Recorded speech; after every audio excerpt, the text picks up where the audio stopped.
अस्सलाम वालेकुम जी, मैं हूं रशीद बलोच। इस वक्त आप दुरून टीवी देख रहे हैं। आज दो मौजू हैं, उस पर बात करते हैं।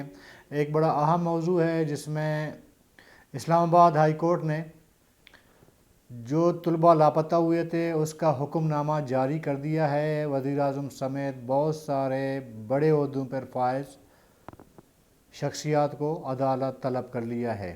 इस पे बात कर लेते हैं, पूरी रिपोर्ट आपके सामने रख लेते हैं। और इसके अलावा आज से खबरें आना शुरू हो गई हैं कि मरकज़ और बलूचिस्तान में पीपल पार्टी और नून लीग दोनों मुश्तरका तौर पर हुकूमत बनाएंगी। इस पर भी बात करते हैं, लेकिन आगे बढ़ने से कबल आपने हमें सब्सक्राइब करना है और घंटी का बटन भी दबाना है।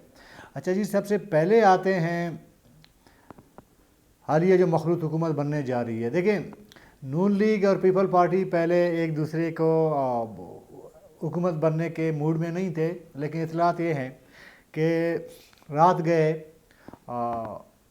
एक बड़ी शख्सियत ने दोनों जमातों के शख्सियत को बुलाया और उनसे एक बैठक लगाई, उनको समझाया कि जी हुकूमत तो बनानी है आप दोनों को, और जितनी जल्दी हो सके इसको आप बनाएं, और 21 तारीख से पहले तक ये फाइनल होना चाहिए कि हुकूमत बनने जा रही है, कोई कन्फ्यूजन नहीं रहना चाहिए। तो उसके बाद जी ये जो पीपल पार्टी वाले भाग रहे थे कि हम हुकूमत मखलूत हुकूमत में शामिल नहीं होंगे, हम सिर्फ नून लीग हुकूमत की हिमायत करेंगे, जो भी बातें होती रहीं, उसमें पहले भी हमने कहा था कि ये अपने फ़ैसलों में ख़ुद मुख्तार नहीं है। इनको बिठाया जाएगा और इनको बताया जाएगा कि तुम लोग दोनों ने बैठ के हुकूमत चलानी है। अभी तो आपस में तुम लोग मर्ज़ी हो या ना हो तुम्हारी, लेकिन तुम लोगों ने ये करना है। तो बिलाखिर वही हुआ। तो आज खैर से पीपल पार्टी ने भी हामी भर ली है हुकूमत साजी में और मखलूत हुकूमत मरकज़ में शामिल होने का, और नून लीग ज़ाहिर है कि हुकूमत को लीड करेगी, और पीपल पार्टी वजारतें भी लेगी। और साथ में ये जो स्पीकरशिप और चेयरमैनशिप और सदर ममलिकत का जो ओहदा है, उस पे दोनों पार्टियों ने फ़ैसला किया है कि हम बाद में इस पे फ़ैसला करेंगे, पहले हुकूमत बनने दें उसके बाद। इसके साथ ही साथ पीपल पार्टी को ये ग्रीन सिग्नल मिल चुका है कि वो बलूचिस्तान में हुकूमत साजी करे, और उसमें भी नून लीग शामिल होगी। ये अलग बात है कि नून लीग की जो बलूचिस्तान की जो MPs वगैरह हैं, उन्होंने इस्लामाबाद में अपने लीडरशिप्स को कायल करने की वो कोशिश कर रहे हैं कि उन्हें हुकूमत बनाने की इजाज़त दी जाए। अददी हिसाब से अगर देखा जाए, इस वक्त नून लीग और पीपल पार्टी तकरीबन बराबर सराबर है, एक बल्कि ज़्यादा है नून लीग का 11 है, पीपल पार्टी 10 पे खड़ी है, क्योंकि कोलू का जो पीपल पार्टी की जो नशिस्त थी वो नून लीग के पास आ गई। अददी हिसाब से तो अखलाकन और जमहूरी जो रवायत हैं उसके तहत तो नून लीग को हुकूमत बनाना चाहिए, लेकिन चूँकि मरकज़ में जो मुआहदा हुआ है पीपल पार्टी की और नून लीग की क़यादत के दरमियान, तो उससे पीपल पार्टी को बलूचिस्तान में हुकूमत साजी का मौका दिया जाएगा नून लीग की तरफ से।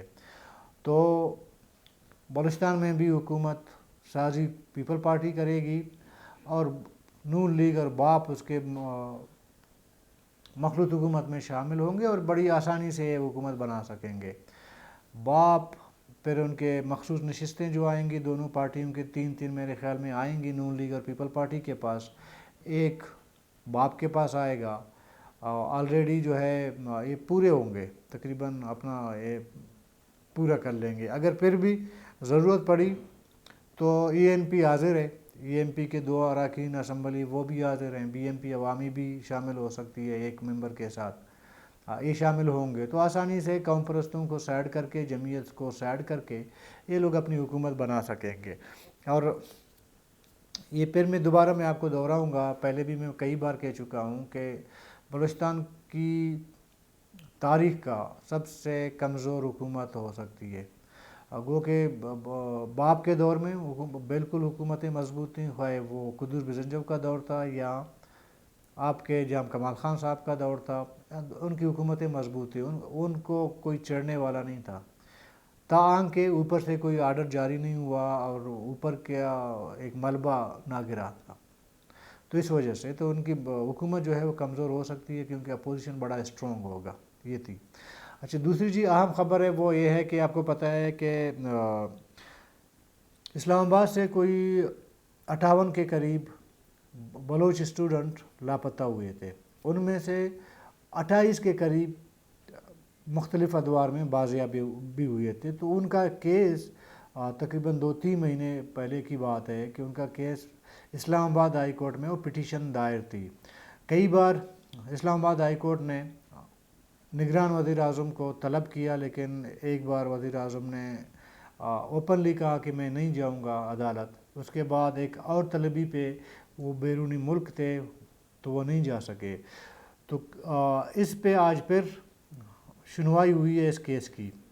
तो उसमें जो डिटेल रिपोर्ट है वो मैं आपको सुनाऊंगा। मेरे पास रिटर्न में सामने है मेरी, क्योंकि अदालती मसला है, ऐसे कहीं पे कोई ऊंच नीच हो जाती है तो फिर मसला हो जाता है।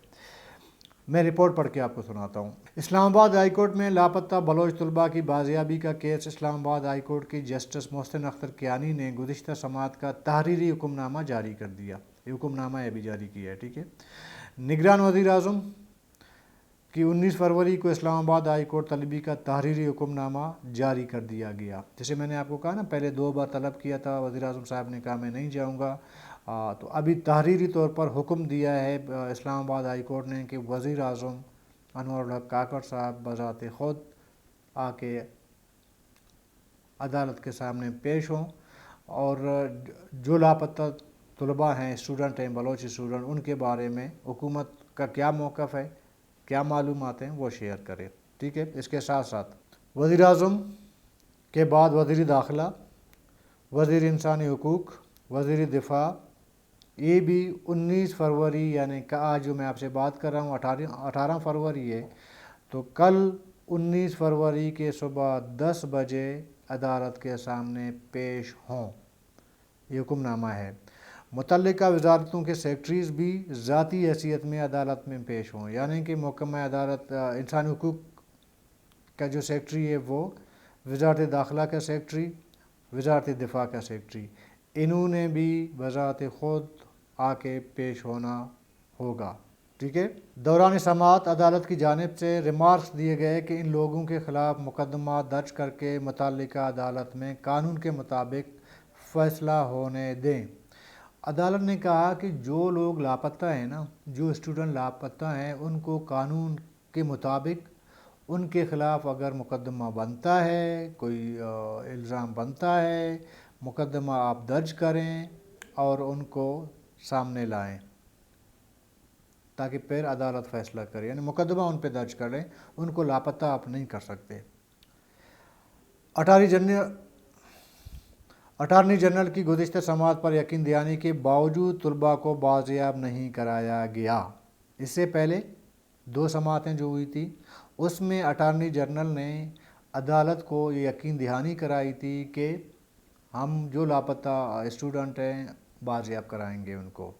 तो इस पे अदालत कहती है कि गुज़िश्ता जो यकीन दहानी कराई गई थी ना, अभी तक बलोच स्टूडेंट वो बाज़ियाब नहीं हो सके। ऐसा लग रहा है कि अदालत कह रही है, ऐसा लग रहा है कि वफाकी हुकूमत कानून की बालादस्ती में दिलचस्पी नहीं रखती। वज़ीर आज़म, वज़ीर दाखिला, वज़ीर दिफा, सेक्रेटरी दाखिला व सेक्रेटरी दिफा ने अदालती हुक्म पर अमल दरामद नहीं किया। इससे पहले अदालत ने हुक्म जारी किया था, ठीक है। इस हवाले से कह रहे हैं वज़ीर आज़म वज़रा सेक्रेटरीज़ को तलब करके वीज़ा तलब करने के सिवा कोई ऑप्शन नहीं बचा। अदालत कह रही है कि इनको तलब करने के अलावा हमारे पास कोई दूसरा रास्ता मौजूद नहीं है, इसलिए हमने इनको बुलाया, तलब कर लिया है। निगरान वज़ीर आज़म और दीगर मुतल्लिका हुक्काम पेश होकर बताएं बलोच तलबा को बाज़ियाब न कराने पर उनके ख़िलाफ़ एक्शन क्यों न लिया जाए। अदालत कह रही है कि जो बलोच तलबा लापता हुए हैं और वो बाज़ियाब नहीं हो रहे, तो इस मामले पे क्यों ना जिनका नाम लिया गया है उन पे मुकदमा दर्ज करके उनको जेल भी पहुंचाया जा सकता है ना, कि उनके खिलाफ कार्रवाई की जाए, ये अदालत कह रही है। ठीक है, ये पहलू वज़ीर आज़म, वज़ीर दाखिला, वज़ीर दिफा दोनों सेक्रेटरीज़ को मिसकंडक्ट का मर्तकब बनाता है। समझ गए? ये जो इनको बार बार तलब किया जा रहा है, ये नहीं आ रहे हैं और वो ख़ुद को जवाबदेह नहीं समझ रहे अदालत में, तो अदालत कह रही है कि तौहीन अदालत के ज़िम्मे में आता है ये मामला। तो तौहीन अदालत जब लग जाएगी तो फिर उनको जेल भी जाना पड़ सकता है। एक ओहदेदार मुआशरे के ख़िलाफ़ जुर्म में शरीकी कार हैं। अदालत कह रही है ये वज़ीर आज़म, वज़ीर दिफा, वज़ीर दाखिला, ये तीन और उनके सेक्रेटरीज़ मुआशरे के ख़िलाफ़ जुर्म के मर्तकब हुए हैं। ये शरीक कार हैं उस जुर्म का, मुलज़िम नहीं है। जुर्म हो जिसने किया हो, उसको प्रूफ हुआ हो, ये कह रहे हैं। ठीक है, सेक्रेटरीज़ को मिसकंडक्ट का मर्तकब बनाता है। शहरियों की ज़िंदगी और आज़ादी के हक़ से महरूम किया जा रहा है, कि जो शहरी है ना उनकी ज़िंदगियों में उनकी आज़ादी को जो है सलब किया जा रहा है, ये अदालत कह रही है। रियासती इदारों के पास अपने कंडक्ट की कोई वज़ाहत नहीं बल्कि मुकम्मल खामोश हैं। वो फिर मुख्तलिफ़ इंटेलिजेंस को अदालत कह रही है कि जी ये खामोश हैं, ये कोई जवाब नहीं दे रहे हैं, जो उनसे सवाल पूछा जा रहा है उनका कोई जवाब नहीं दिया जा रहा है। ये अदालत बड़ी वाज़ेह है, इस मामले पर दो ही सूरतें हो सकती हैं। रियासती इदारे या तो अगवा और जबरी गुमशुदगियों के क्रिमिनल एक्ट के ज़िम्मेदार हैं, दूसरी सूरत में रियासती इदारे मुकम्मल नाकाम हैं। समझ गए? अदालत कह रही है या तो ये ख़ुद ज़िम्मेदार हैं, ये जो लोग लापता हो रहे हैं ख़ुद ज़िम्मेदार हैं, या ये जो लोगों को लापता कर रहे हैं उनको रोकने में नाकाम है, यानी कि बतौर इदारा ये नाकाम है। मुबैना गुमशुदा अफराद को बाज़ियाब नहीं करा सके। ये इदारे मुबैना तौर पर जो लोग गुमशुदा हैं उनको बाज़ियाब नहीं करा सके, तो इसका मतलब वो नाकाम है। मिसिंग पर्सनस दहशतगर्दी या किसी और जुर्म में मुलव्वस हों तो मुतल्लिका अदालत में पेश किया जाए। यानी कि अगर जो लोग लापता हैं उन्होंने कोई जुर्म किया है, कोई दहशतगर्दी की है, रियासत के ख़िलाफ़ कोई एक्टिविटीज़ में वो शामिल हुए हैं, तब भी उनको अदालत के सामने लाया जाए। जैसे कि ऊपर उन्होंने कहा था कि उन पर अब मुकदमा कर लें। तो ये इस्लामाबाद हाई कोर्ट में ये मामला चल रहा है और अभी देखना ये है कि कल 19 फरवरी को वज़ीर आज़म, वज़ीर दाखिला, वज़ीर दिफा ये अदालत के सामने पेश होंगे या नहीं होंगे। अगर नहीं होंगे, अदालत ने जो रिमार्क्स दिए हैं, जो हुक्मनामा जारी कर दिया है, उसके तहत वो तौहीन अदालत के मुर्तकिब होंगे तो उनके ख़िलाफ़ कार्रवाई भी हो सकती है। अभी ये डिपेंड करता है अदालत के इस हुक्मनामे की अमल दरामदी पर। अगर वो शरीक नहीं होते, अदालत में पेश नहीं होते, उसके बाद फिर अदालत क्या हुक्म जारी करता है, उनको तौहीन अदालत का मुर्तकिब करार देकर उनको सज़ा भी दिलाएगा या नहीं, ये फिर ज़रा कि अदालत पर मुनहसर है। लेकिन इससे पहले देखें, निगरान वज़ीर आज़म साहब ने कई बार कहा है कि मैं अदालत बिल्कुल नहीं जाऊंगा, ख़ासकर लापता अफराद के इशू पे मैं कभी नहीं जाऊंगा अदालत के सामने। स्ट्रॉन्गली उन्होंने कहा है, क्योंकि अभी हुकूमत के आखिरी दिन हैं, वज़ीर आज़म साहब के भी आखिरी 1-2 दिन रह गए हैं। शायद ये आखिरी पेशी हो इस सेटअप का, निगरान सेटअप का। उसके बाद ज़ाहिर केस चलता रहेगा, फिर अगला जो सेटअप आएगा तो वो फिर उनसे जवाब तलब की जाएगी। लेकिन इस वक्त 19 तारीख का इसलिए रखा गया है वक्त, क्योंकि 21 के बाद या 21-22 के बाद नई हुकूमत, नया सेटअप जो आएगा, तो उसके बाद सेक्रेटरीज तो शायद वही रहें, लेकिन बाकी जो वज़ीर हैं, वज़ीर आज़म समेत, वो सेटअप चेंज हो सकता है। तो ये सूरत हाल रहेगी। अभी देखना है कि लोग वहाँ जाएंगे, क्या मौक़िफ़ इख्तियार करेंगे। लेकिन मेरा ज़ाती ख्याल ये है कि वज़ीर दिफा, वज़ीर दाखिला शायद अदालत के सामने पेश हों, लेकिन वज़ीर आज़म साहब बज़ाते ख़ुद पेश नहीं होंगे। शायद अपना कोई वकील वगैरह, अटारनी जनरल वगैरह को भेजेंगे, ख़ुद पेश नहीं होंगे। अगर नहीं होंगे फिर क्या कार्रवाई हो सकती है उनके ख़िलाफ़। तो कल तक के लिए इजाज़त दीजिए। अल्लाह हाफ़िज़।